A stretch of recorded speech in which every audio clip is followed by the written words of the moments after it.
Agnès Ben-Hassine, Miss France Sourde 2011, en langue des signes française. Monsieur le Président de l'Association des anciens combattants, Mesdames, Messieurs, chers concitoyens, chers enfants. En cette année du centenaire de la Première Guerre mondiale, nous célébrons aujourd'hui l'anniversaire de l'armistice du 11 novembre 1918, qui a mis fin à la Première Guerre mondiale après 4 années de conflit entre la France et l'Allemagne. Nous sommes ici ce matin pour rendre hommage aux 47 victimes de Chevrières, dont le nom est inscrit au monument aux morts. Ces soldats tués au combat parmi les 1 350 000 soldats français de métropole et d'outre-mer, et aux 12 millions de soldats de toutes les nations qui ont laissé leur vie dans cette terrible tuerie inhumaine. Hommage auquel nous associons les nations alliées, dont les drapeaux accompagnent le nôtre aujourd'hui. Hommage que nous portons en arborant le bleuet de France et le coquelicot des alliés du Royaume-Uni. Hommage par le recueillement de cette cérémonie. Aujourd'hui encore, nous nous interrogeons. Comment cela a-t-il été possible?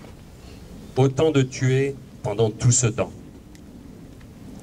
Il y a 100 ans que cette guerre s'est déclarée à la veille de moissons prometteuses de l'été 1914. L'anniversaire de ce centenaire nous donnera l'occasion d'approfondir notre devoir de mémoire sur cette période. Nous nous devons tous de rendre hommage à ces soldats en ce 11 novembre. Ce devoir de mémoire est nécessaire à la compréhension des événements tragiques qui ont meurtri nos anciens à jamais. Il est aussi nécessaire à la préservation des relations pacifiques entre les nations, en Europe et dans le monde.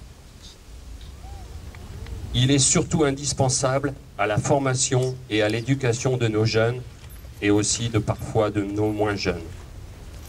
Il faut leur donner les moyens de construire un avenir fraternel, empreint de mémoire et de confiance. D'un conflit à l'autre, tels que nous les avons connus au cours du XXe siècle, nous mesurons combien ce travail de mémoire est plus que jamais l'affaire de tous. Je veux remercier l'Association des anciens combattants d'y contribuer à sa façon depuis une 50aine d'années. Je veux remercier toutes celles et tous ceux qui ont contribué à l'organisation de cette cérémonie. C'est dans cet esprit que nous vous invitons tout à l'heure à découvrir l'exposition présentée salle du Parc, La vie en 1918, que nous ont préparé les élèves du centre IM Pro Jean-Nicole, complété par le travail des élèves de CM2 de M. Ladan de l'école Denise Bertin, auquel j'ajouterai le remarquable témoignage rendu par M. Christian Lecoq à un de nos valeureux soldats de 1918, Émilien Delaplace, mort au champ d'honneur le 7 octobre 1914. Je remercie enfin toutes celles et tous ceux qui, comme l'association Main dans la Main, nous ont aidés à préparer cette cérémonie, le groupe Market Garden pour sa présence et vous tous ici. Merci de votre recueillement, merci de ce moment de mémoire.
très important de bien se rappeler que quand on rappelle les commémorations ou la fête nationale, il y a aussi des personnes sourdes et malentendantes qui ont besoin de vivre ces grands moments.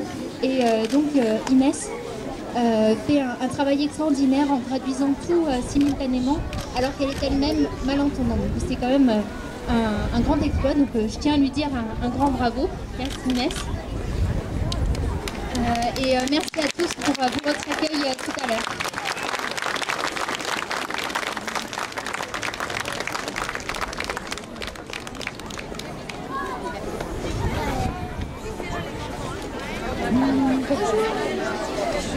Je sais plus quoi dire, je vais m'en dire surpris.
Monsieur le maire, de l'autre côté.